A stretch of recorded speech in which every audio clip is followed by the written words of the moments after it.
Good evening friends, આપણે હમણાં આવી ચૂક્યા છે ગાંધીનગર જિલ્લાના અડાલજ ખાતે આવેલા જગન્નાથ મંદિરે। સવારે જગન્નાથજી રથયાત્રામાં ભક્તોને દર્શન આપ્યા બાદ મંદિરે પરત ફરી ચૂક્યા છે। તો આજે વિડીયોમાં આપણે ભગવાન જગન્નાથજીના દર્શન કરીશું અને રથના પણ દર્શન કરીશું, તો વિડીયોને બિલકુલ સ્કીપ ના કરતા। તમે જોઈ રહ્યા છો ફ્રેન્ડ્સ, ઘણા ભાવિ ભક્તો ભગવાન જગન્નાથજીના અને રથના દર્શન કરવા માટે આવ્યા છે। અહીંયા 2 વ્હીલર ને 4 વ્હીલરની પાર્કિંગની સારી વ્યવસ્થા છે। જગન્નાથજી મંદિરે જવાના રસ્તે ખૂબ સરસ રંગોળી પાડેલી છે। આગળના વિડીયોમાં મેં તમને જમાલપુરામાં આવેલા જગન્નાથ મંદિરના દર્શન કરાવ્યા અને રથયાત્રા વિશે પણ તમને જણાવ્યું। તે વિડીયો મેં અપલોડ કરેલો છે, તમે મારી ચેનલ પર જઈને જોઈ શકો છો।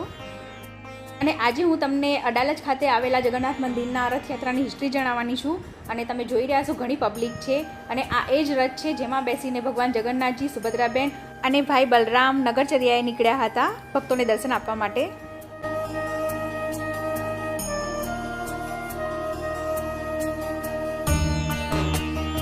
જગન્નાથજીના રથના દર્શન કરવા માટે ઘણા ભાવિ ભક્તો લાઇનમાં ઊભેલા છે, તો ચાલો આપણે પણ થોડી વાર લાઇનમાં ઊભા રહીએ અને તમને રથના દર્શન કરાવું।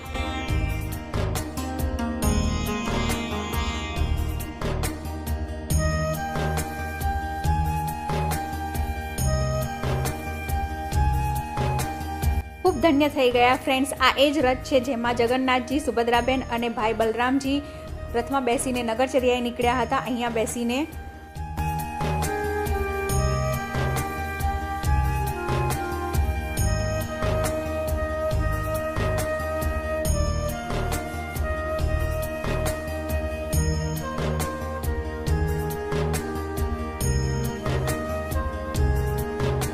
હજુ પણ ઘણા ભાવિ ભક્તો રથના દર્શન કરવા માટે આવી રહ્યા છે, તમે ભીડ જોઈ રહ્યા હશો।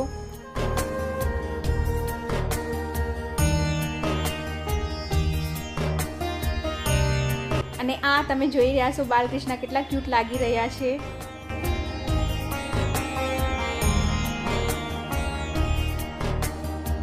તો ચલો હવે આપણે અંદર જઈશું ને ભગવાન જગન્નાથજીના દર્શન કરીશું। અને મંદિર તમે જોઈ રહ્યા છો ખૂબ સરસ સજાયેલું છે।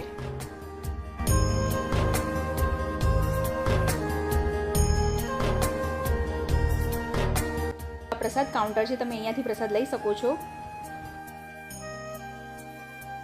અડાલજ ખાતે ભગવાન જગન્નાથની રથયાત્રાની ઉત્સવની શરૂઆત વર્ષ 2014માં અડાલજ ખાતે ભગવાન જગન્નાથની મંદિરની સ્થાપના સાથે જ થઈ હતી। ત્યારથી દર વર્ષે અષાઢી બીજના પાવન અવસરે અહીં ભવ્ય રથયાત્રા કાઢવામાં આવે છે। આ યાત્રા ઓડિશાની સંસ્કૃતિ અને ગુજરાતની એકતાનું પ્રતીક બની ગઈ છે।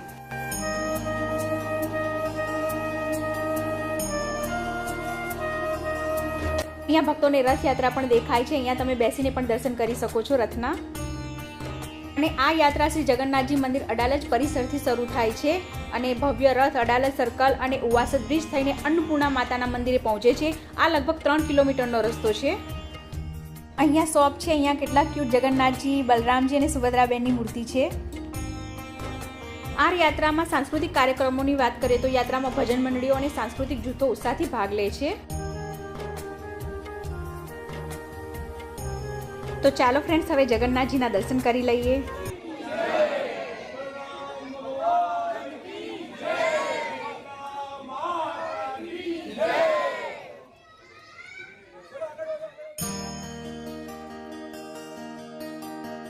ઘણા ભાવિ ભક્તો દર્શન કરવા માટે આવે, પણ સરસ રીતે દર્શન થઈ ગયા અને જગન્નાથજી રથ પર સવાર થઈને મંદિરે બિરાજમાન થઈ ગયા છે।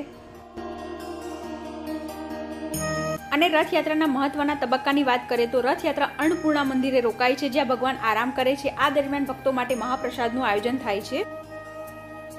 અહીંયા તમે જોઈ રહ્યા છો માછલી છે, અહીંયા પણ લોકો દર્શન કરી રહ્યા છે।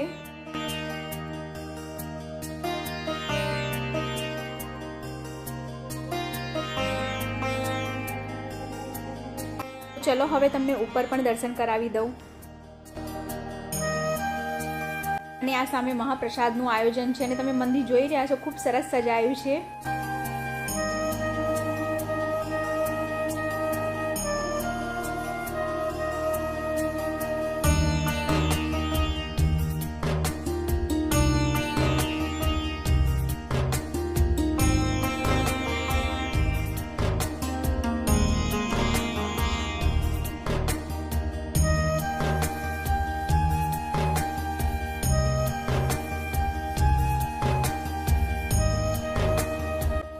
અહીંયા કરીશું આપણે મુક્તેશ્વર મહાદેવના દર્શન।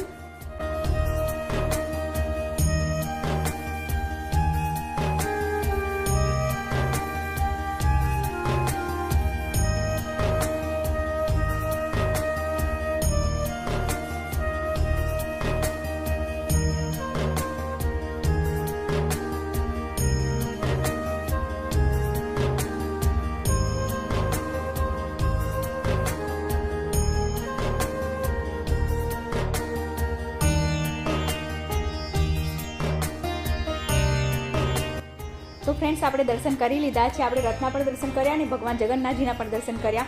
હજુ પણ તમે જોઈ રહ્યા છો ઘણા ભાવિ ભક્તો દર્શન માટે આવી રહ્યા છે ને મહાપ્રસાદ પણ લઈ રહ્યા છે.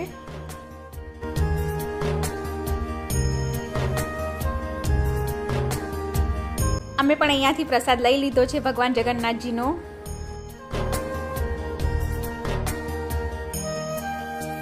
રથયાત્રામાં તો આપણે જઈ ના શક્યા, પરંતુ ફ્રેન્ડ સાંજે અહીંયા આવવાથી જગન્નાથજીના પણ દર્શન થઈ ગયા અને રથના પણ દર્શન થઈ ગયા.